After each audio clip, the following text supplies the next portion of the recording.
Good afternoon. My name's Janet Snap, and I am an alcoholic. We're going to start this meeting with a moment of silence, followed by a serenity prayer.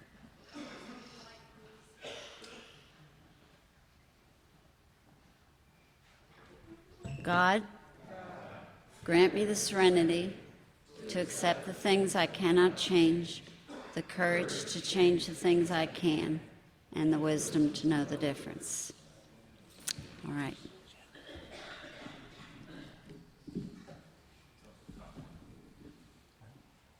Can you hear me now? I get louder. So, Okay. I get louder. I was trying to pray and tried to do that spiritually and holy, and it didn't work. So, all right. My name still is Janet Snap, and I am still an alcoholic. I am from Columbus, Ohio, and I still have a hard time. I've been there about 4.5 years. From Lexington, Kentucky is where I got sober. My sobriety date is March 24th, 1989, and I am here to tell you that I am sober by God's grace, the sponsor that guided me through the work, and the Fellowship of AA, and lots of wonderful people in this program that helped me when I couldn't really help myself. My home group meets on Monday night at 7 o'clock. It's a women's meeting on Riverside Drive. It's Women's Sunset Group. If you're ever in Dublin, ladies, or in Columbus, and you want to come to my home group Monday night, 7 o'clock, we'd love to have you. It's a closed women discussion meeting. So the book tells me I'm supposed to tell you a little bit about what it was like, what happened, and what it's like now. And what happened is a little chunky for me. So, things happened to me a lot along my recovery. What it was like when I was drinking, I'll start there. And just to kind of qualify myself and let you all know that I really am an alcoholic. It took me a long time to understand that. Come to find out, I grew up in an alcoholic home. I didn't know I did. I just thought everybody drank like that. Everybody had a beer refrigerator in their garage, and alcohol was just everywhere. And I just thought that's what you do when you get older, is you drink alcohol. And it wasn't a big deal. It was not readily available when I was a young person, other than stealing beers out of the beer refrigerator. And it didn't come into focus for me until after I was out of high school, and I went away to nurses training and started doing a little bit of experimentation, drinking some. I can remember having times when I just got completely drunk, and I just thought that's what alcohol does, and it was pretty wonderful because my mother sent me to school when I was like 5, and so I grew up with that same feeling that I didn't fit in. And I really thought it was because I went to school too young. And she said, we just wanted you out of the house, so we sent you to school. And apparently there was no cutoff age, and I was always playing catch up. But alcohol allowed me to fit in when I first discovered what alcohol did for me when I drank. The really sad thing is that the first thing I had to drink was sloe gin. It was horrible, but I loved how I felt. I can still remember it going down into my gut. I thought, ooh, this is nice. And I didn't really particularly like the syrupy sweetness. But I will tell you that I continued to drink. I drank quite a bit when I was in nurses training, and I remember the first week of school in nurses training, I went to a hospital-based program in Pittsburgh, and the house mother came in, and I'm there like 3 days, and she comes up to the floor because we were doing some kind of crazy behavior. and alcohol was involved, and she came up. She didn't know what was going on, but she shook her finger and said, "I'm going to do everything in my power to get you girls kicked out of this school." And fortunately, she didn't have any power because I ended up graduating from nursing school, which I'm glad I did because it gave me something to do that allowed me to earn an income. But I was very unprepared for life. I really got married. My selfishness and self-centeredness was at the core of my being. I was self-will run riot before I ever took a drink. I mean, I was an extreme example. I met the man that I married, and I married him. I wanted to get married in October because I wanted my own Christmas tree. So it seemed like a good enough reason. I can remember sitting there thinking, what am I doing? I was 20 and I was getting married, but I was going to have my own Christmas tree. So that was really good. And I had this idea that it was going to be like Cinderella, and I arranged my life to be irresponsible. I didn't see anything wrong with that. I thought, well, that was a good plan. It served me well.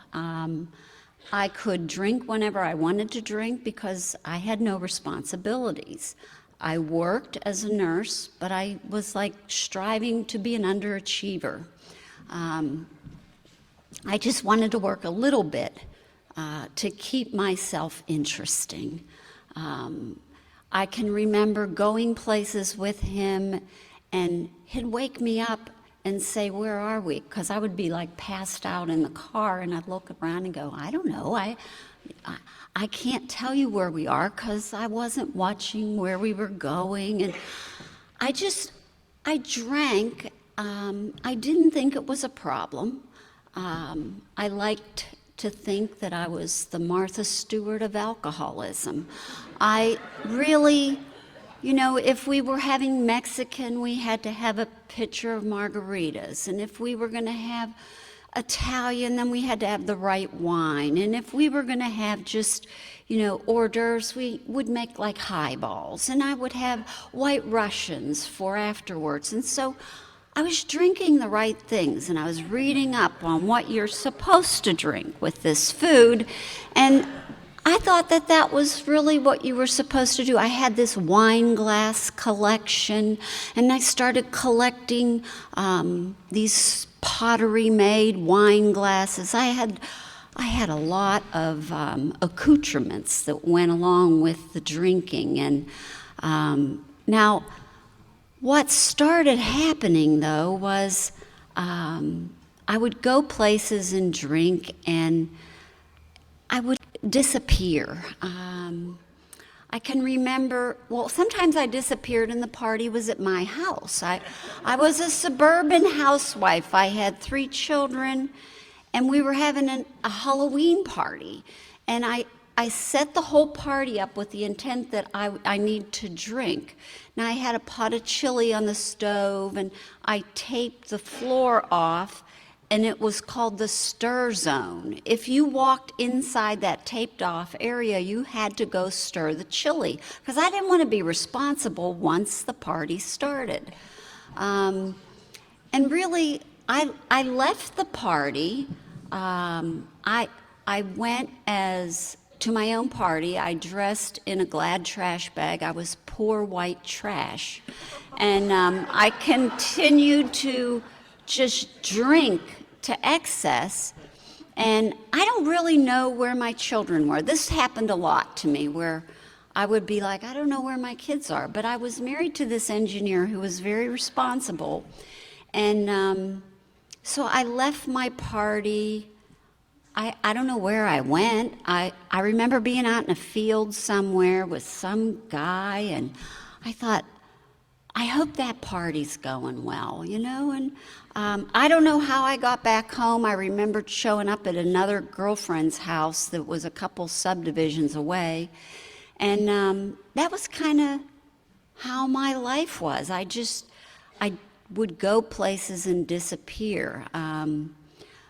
I went to a party one time on the back of a motorcycle, and I remember having this drink, and it was vodka and orange juice, and I drank so much that I couldn't even pick up the glass. I was just so intoxicated, but I wanted to drink more, and I remember struggling to get, how am I going to get this drink in?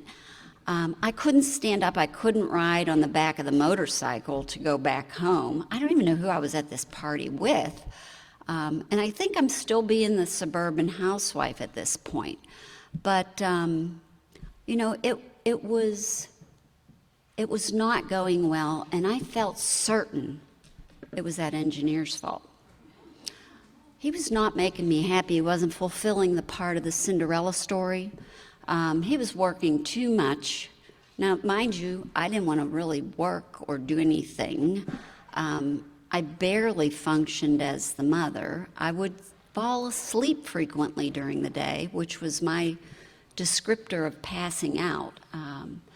And I just thought, well, everybody does this. And I really didn't drink before noon, and then I'd have beer.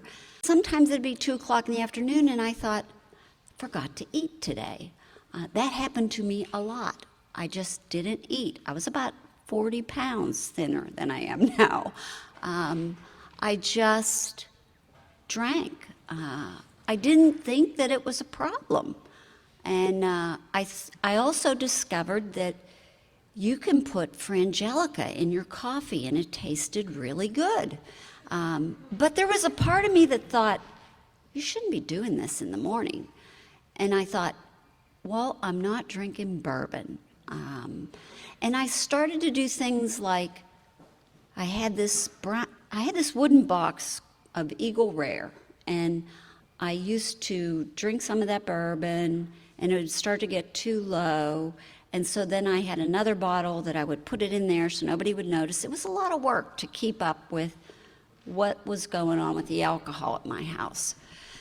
So, my engineer was not really making me very happy, and I decided he needed to go. So I asked him to move out, and he did. And I think the guy that I left my Halloween party with, then I started seeing him. And, one time he got put in jail for he drank way more than me. And he got put in jail for having 43 traffic violations. And when they pulled him over the one time, it was like, now we're taking you to see the judge. And they put him in jail. And I thought, well, that's good because he has a drinking problem. And so my girlfriend and I decided we would go to San Diego. Now, I guess I gave the kids to my engineer and said, I'm going to go to San Diego. I took a big book down to the prison or the jail where my boyfriend was and thought, this will give him some reading to do. But I thought it was a good time to go on vacation because I had somebody taking care of him.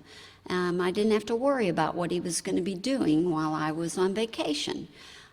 So we went to San Diego, and I'm over there partying with my girlfriend's cousin, and she had a bunch of friends there, and y'all were talking about getting in trouble in Mexico. And I got in trouble in Mexico. We were down there driving around, and we're in this panel truck that Rocky has, and I don't know who Rocky or how he showed up, but we figured we had collectively had about 18 years of Spanish lessons in this panel truck. And nobody could read a street sign, and we didn't know where we were lost. We kept trying to get on the parkway, and we ended up in parking lots. Somebody thought they knew what park meant, so we thought headed to parkways, but we were very lost. And we're driving around in a panel truck that on the side it says, "We lay anything," because Rocky was a carpet installer. And, I thought, this is what all suburban housewives are doing. I'm sure of it. I have pictures of me from that time roller skating on the boardwalk in San Diego with like lifeguards down there. I was completely out of control. But I really just didn't understand why I couldn't act more normal. But I struggled with normal. there were a lot of people that were trying to get me to toe the line, and I was not having any part of it. And my girlfriend said, you know, her husband, who was our drug dealer, she used to have, like, on top of her dryer, all this stuff. And, you know, she said she was going to go to Al-Anon, and could I go with her? And I said, okay. So I go to Al-Anon with her, and I said, yeah, that's great. That's helpful. You know, I can use this. And she said, well, we got to go again. I said, you know, I think I've pretty much got it. And it's just, you know, what is it? Al-Anon and non and non and non. How many times you want to go to this? So I was like, all right, we'll go to Al-Anon and on. So I went there for a couple of years. Now, I will tell you that after I'd go to an Al-Anon meeting with her, we'd go out to the bars. We're down in Lexington, and we go out to the bars, and, you know, I was just thinking that's fine. And somebody finally said, don't you think you're consorting with the enemy when you're going drinking at a bar after an Al-Anon meeting? And I thought, which I thought a lot, was, well, they're just full of rubbish. And I continued to be crazy. And, you know, the guy that I was seeing that was in jail, he ended up getting sober. And I had this thought that I got to get rid of him because he's not going to drink. And then I thought, well, wait a minute. For 3 years, I've been going to Al-Anon to try to get him to stop drinking. And now I'm losing my drinking buddy is more of a problem. And I thought, this isn't good thinking. There's something wrong here. And I thought maybe I have a problem. And I was going to a psychologist for counseling. And I told him, I said, you know, I think I might be turning into an alcoholic. And he told me not to do that because they have a lot of problems. And I thought, well, okay, I won't do that. Check. I will not be an alcoholic. So I thought, well, what do I got to do to not be an alcoholic and drink all the time? So I was trying to figure that out, and I read in the book, I got a big book, and it said that I could give up alcohol for a year, and I would be not alcoholic. And I thought, okay, I could do that, and then I'll drink all the time. And so I couldn't do that. I remember the first weekend, I got to the weekend, I thought, oh my God, there's weekends in this year. And then I thought, well, this is an important weekend. I'm going to drink this weekend, and then I'll start again. I started that little experiment several times. I was really having a hard time not drinking. But then I thought, okay, you've got to stop drinking now, and just grit your teeth and do this. So I did. And I went along for a long time, and somebody asked me to go to a chili cook-off out at the Red Mile, and I said, okay. And I was in my don't drink phase, and I got there, and I was like, don't drink, don't drink, don't drink, eat chili, don't drink, eat chili, don't drink, don't drink. And I'm walking around, and then I'm halfway through, and I noticed that I'm halfway through a beer. I don't remember picking it up. I don't remember about thinking about it. And it scared me. And it scared me so bad that I had to have another beer. I just continued to drink. And I thought, well, I failed that experiment. And somebody said to me, well, you know, if you were trying to give up green beans, you probably would have had a much easier time. And I said, yeah, but I wouldn't have gone to a green bean festival. I mean, I was at a beer festival, basically. Why did I do that? That was silly. But I was pretty sure I had flunked the 1 year thing. And I had gone about 9 months, and I was at this point where I was starting to become completely mentally obsessed about drinking. I couldn't even have a conversation that I wasn't thinking about alcohol.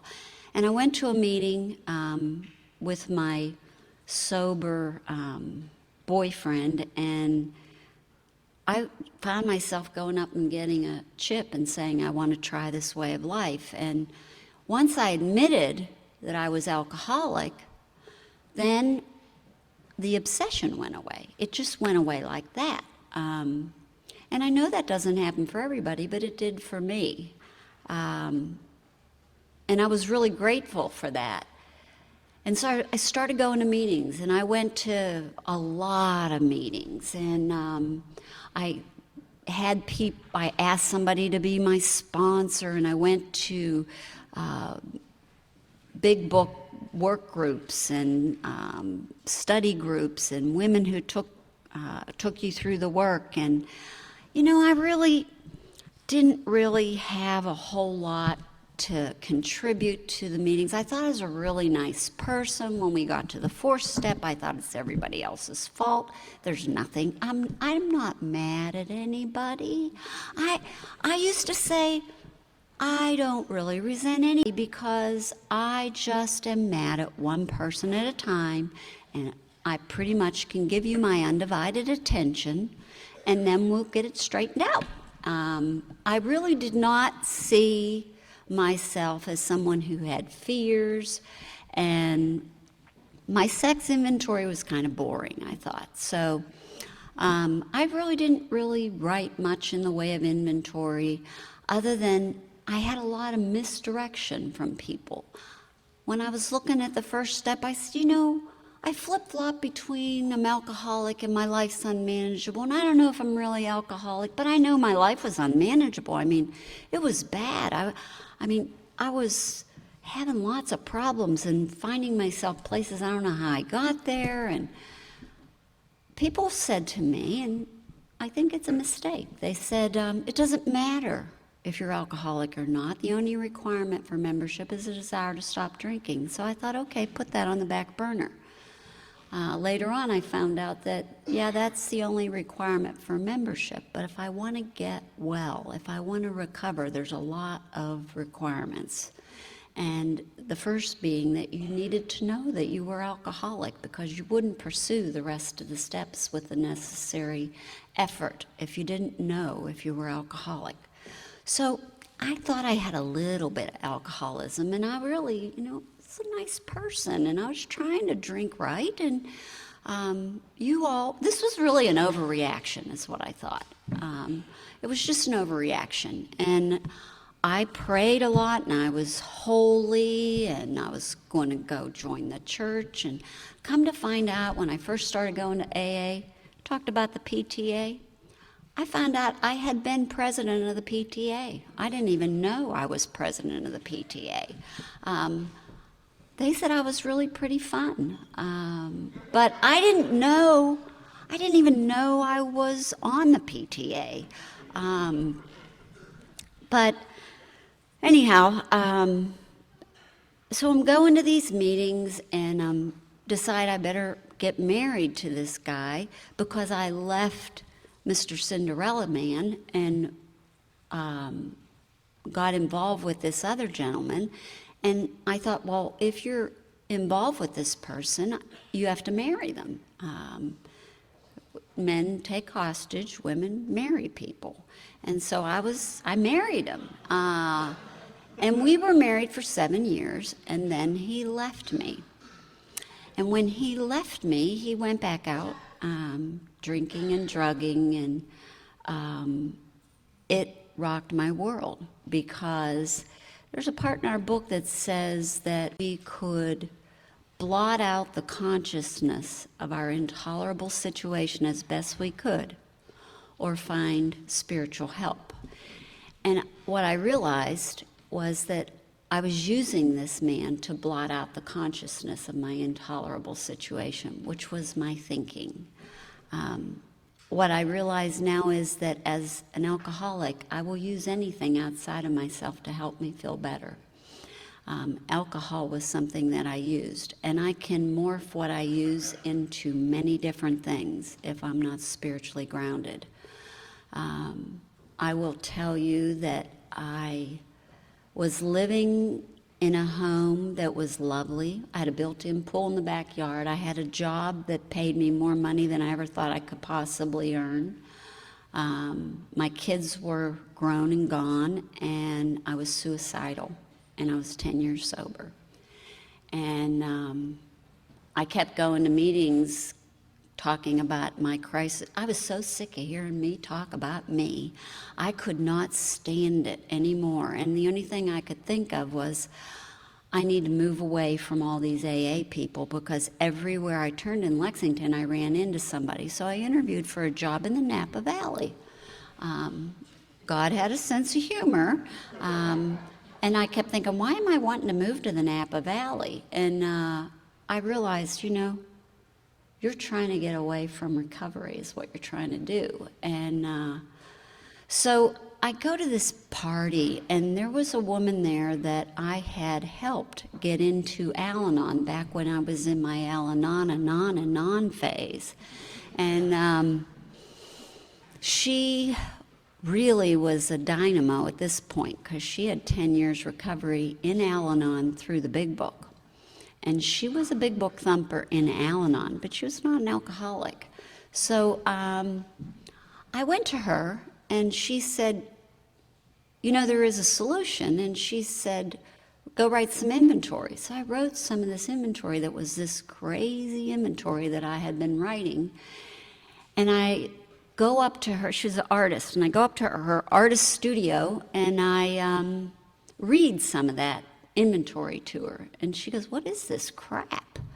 And I'm like, well, I kind of condensed this column with that column, and I moved this over here. And she's like, here's the deal. Who are you pissed off about?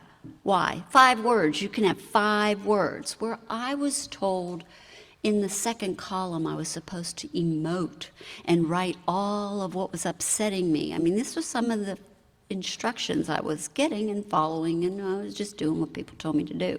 So she said, 5 words. You have 5 words about why you're upset with column A. And so I sat there and went through this with her, and she looked at me finally. She said, you don't know what's wrong with you.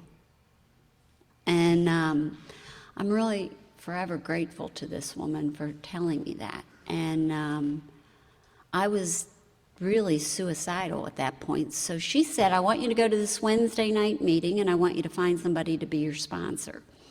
So I went to the Wednesday night meeting and found somebody to be my sponsor. There were 2 women in the meeting. One woman was from out of town, and this other woman that was there was the woman who became my sponsor. And I came to find out that she was also this artist's sponsor. And she said to me, I want you to meet me Sunday morning at McDonald's at 8 o'clock. And I thought, man, I go to church on Sunday, I'm holy. But I was really desperate, so I thought, okay. So I went there, and she sits down, she's talking to me, and she's asking me, why do I think I'm alcoholic? And I'm saying, I've been going to AA for a decade. Why? I thought she's an idiot. Why do I think I'm alcoholic? I have nothing else to do, so I go to AA meetings. And I said, well, I drink a lot and bad things happen. She goes, anybody drinks as much as you do, you'd have bad things happen, but why do you think you're alcoholic? And she had me really confused. So then she said, well, let me ask you this. Are you having trouble with your personal relationships? Are you able to control your emotional nature? Maybe not. And prey to misery and depression, can't make a living, feeling of uselessness, full of fear, unhappy, can't seem to be of real help to other people. And I was like, oh my God, that is me. 8 for 8, that's me. She said, well, you have untreated alcoholism. I immediately was angry, because I thought, I've been coming to you all for 10 years and you have not fixed me yet. I have untreated alcoholism. She said, yeah, that's what you've got, and there really is a solution, but you have some work to do. And I agreed to meet with her and go through this work. She was really kind of a Nazi. She was a Big Book thumper and really made me toe the line, took me through the work. The first day she sat down, she had me draw a picture, the AA picture, and explain to me what the sides of the triangle and the circle and all those sides had to be balanced if I wanted to have a balanced life. that if I wasn't involved in service and if I wasn't involved in my own recovery and the unity of the fellowship, then I would not have a balanced life. And really my triangle was very lopsided, because my idea of sponsoring people was to tell them what to do, because I was such an expert at my own life, apparently, I thought. But this woman took me through the work. I would go and tell her whatever my crisis du jour was, and I'd go blah, blah. And she'd say, I don't know why you're asking me about that. I have no information to help you with that. She said, but I can help you find a power that will solve all your problems. Do you want to do that? Do you want that? And I'd been around you all long enough to know that I was supposed to want that, but really what I wanted was an answer to my problem. And so I said, yes, I want to find this power that's going to solve all my problems, because I had this sense that there was something she knew that I didn't. Before we would start our work every time, and she gave me a prayer that I'd never heard before in AA, which was the set-aside prayer. She said, I want you to say this in the beginning before you do any work, and I want you to say it every day. It's, God, help me set aside everything I think I know about myself, my disease, the 12 steps, and especially you, so that I can have an open mind and a new experience with myself, my disease, the 12 steps, and especially you. So as we started this work, I said to her after a while, I said, can I leave out the part about having a new experience with my disease, because I've got a good experience with it now. My head is attacking me, and I am really thinking I'm dangerous and crazy. And she said, well, let me see what the book says. And she told me I need not be disconcerted. I said, I am very disconcerted. That's in our book. It tells me I don't have to be disconcerted, that I can find this power that's going to solve all my problems. So I started doing this work with a passion that I had never been able to muster before. And what I was looking for, and what she kept me focused on looking for, was a power that was going to solve all my problems. How am I going to find this power?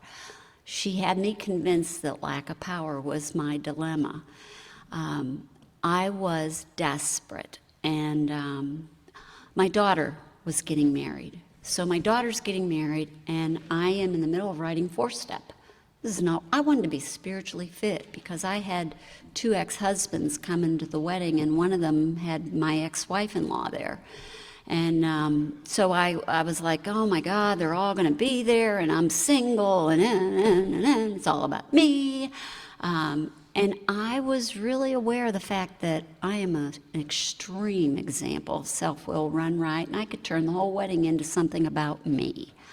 I was at the part where I was looking at the fear prayer. It's my favorite area, where I identify what I'm afraid of, and I ask God to help me in that role of what I think God would have me be. The good news is I don't even have to be right. I just have to think, what does God want me to be in this situation? And ask God to help me achieve that. So I thought, I'm probably supposed to be the mother of the bride. God, please help me. So church lady's walking down the hall, and I said to her, will you pray with me? Well, she had to pray with me. She's a church lady. She didn't have a choice. So, I was getting all my options lined up correctly. I didn't ask anybody else to pray with me, just the church lady. So I grabbed her hands, and I said the 3rd step prayer, because that's where I was. And I will tell you that I had the most incredible experience with my higher power. In fact, I said it felt like I had solar panels on the roof of my head, and that I felt this energy infuse my body and envelop me to where I was safe and protected. My boys walked me down the aisle when my daughter got married. My daughter, I knew she wanted to have singing at her wedding. I can't sing, but I could sing at her wedding.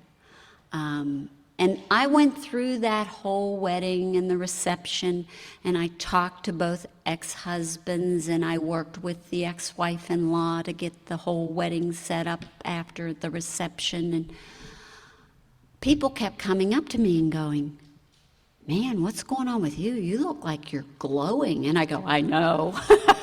I know. I feel it too. I mean, there was something that came into me that was not of me.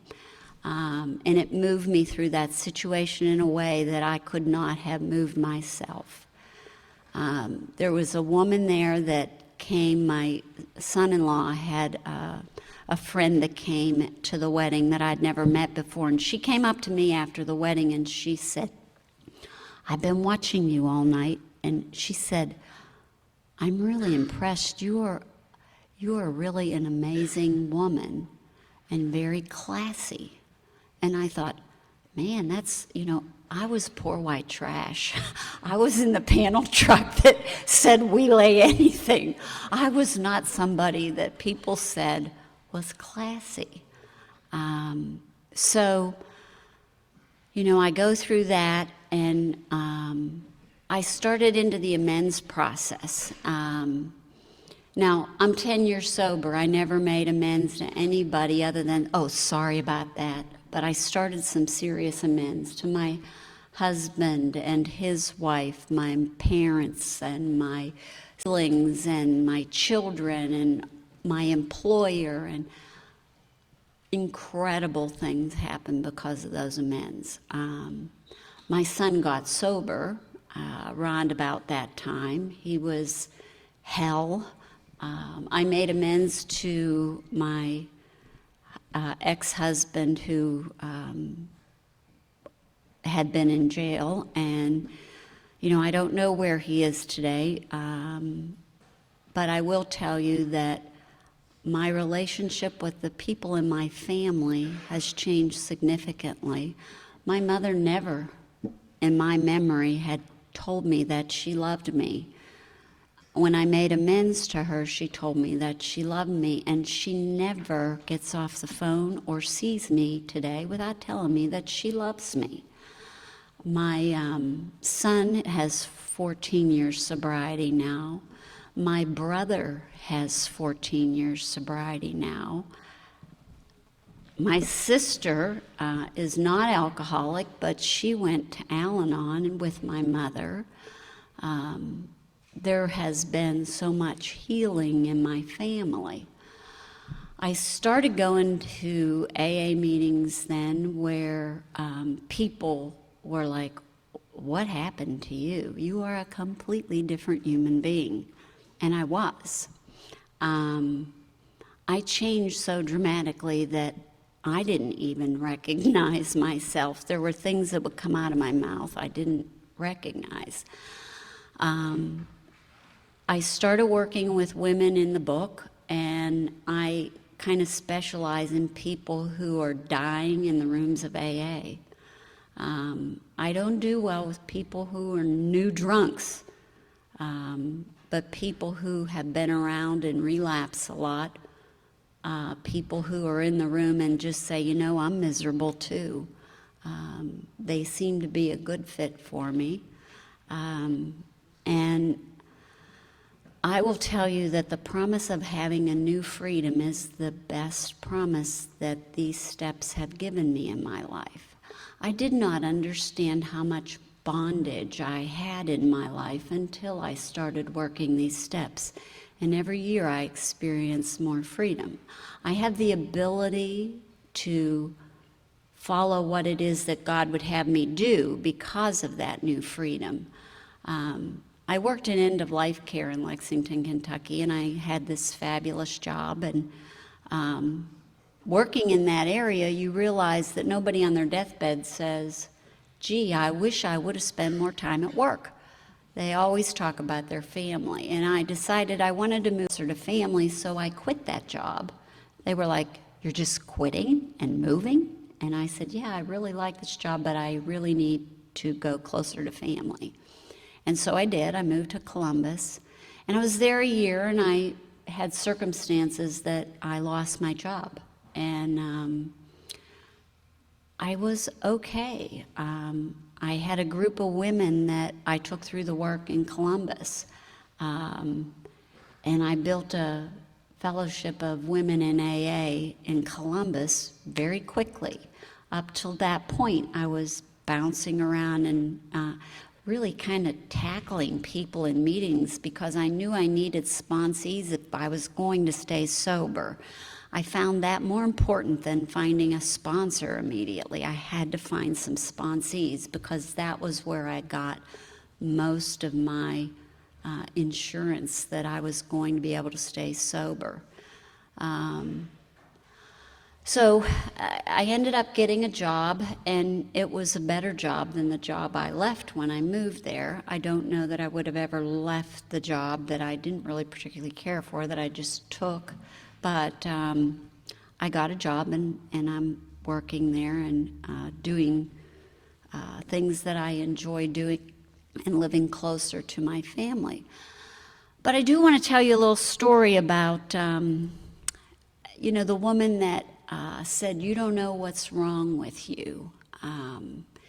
When I was in Kentucky, I had this profound experience, and I had this sense of this power coming into me. And I was on a really short leash with God at that point. I mean, I love being on a short leash with God. When I get too far out where I'm running the show myself, it's not good. I don't feel right, but I was on such a short leash. And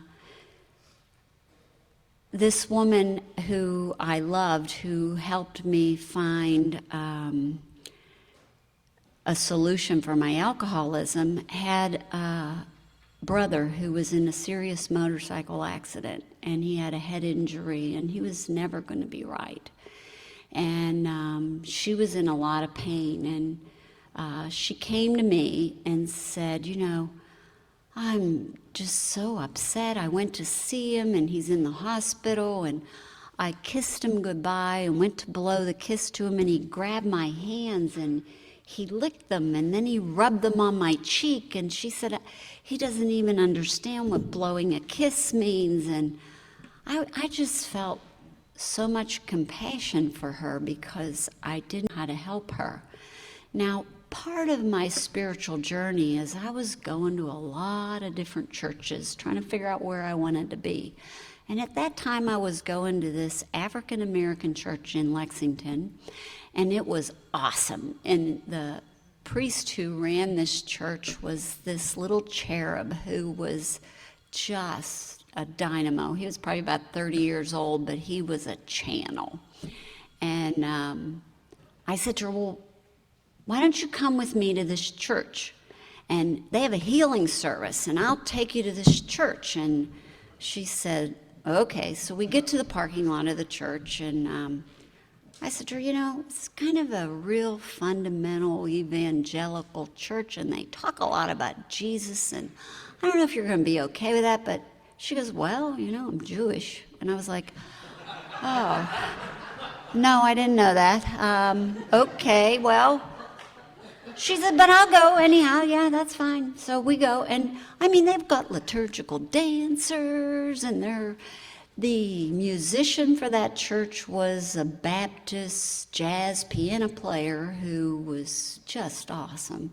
So it was, and it was like Al-Anon. It went on and on and on. The church service went a long time. So we're there, and people are going up, and they're doing these blessings, and she's watching because we're about in the fourth row, and we're there an hour and a half. And she goes, I can't go up there because they're going in Jesus' name, and I don't know about that." And I said, "Well, that's okay. You don't have to. I'll go up and get a blessing. I'll bring you one back." So I go up and get a blessing, and I come back, and she's sitting there, and she's watching this, and she says, "You know what? I think I'm going to go up and get a blessing." And I said, "Okay." So she goes up to get a blessing, and I have to tell you, she walks up in front of this priest, and the priest takes the people that are standing on the side, and he puts their hands down. And he looks at her, and he dips both of his hands in the oil, and he rubs them on her cheeks. And he says to her, "Go and be useful." And that's all he said. And she came back to the pew and was like dripping oil on her cheeks, and she was stunned. And, I think that what AA has done for me is there's me and there's God. And my character defects fill up this channel, and I'm all clogged up with me. The steps unclog that channel. And when that channel is unclogged, I can be a service for God, and I can be an amazing channel as well. And when you are a channel, you get to absorb some of that as well. You get out of the way, and God can do God's work on this earth. And, that was the most incredible experience. And I've had many like that, things that I couldn't put into play, that when I'm on a short leash, God puts it into play through me. This is a horrific disease that kills people. I had a brother who died of this disease, leaving a bar, was killed. I've had 2 sponsees die of this disease that either could not or would not give themselves to this way of life. I am so grateful for Alcoholics Anonymous that it has given me a life beyond my wildest dreams. And I am so grateful for the opportunity to come here today and share that with you all. That's all I have. Thanks.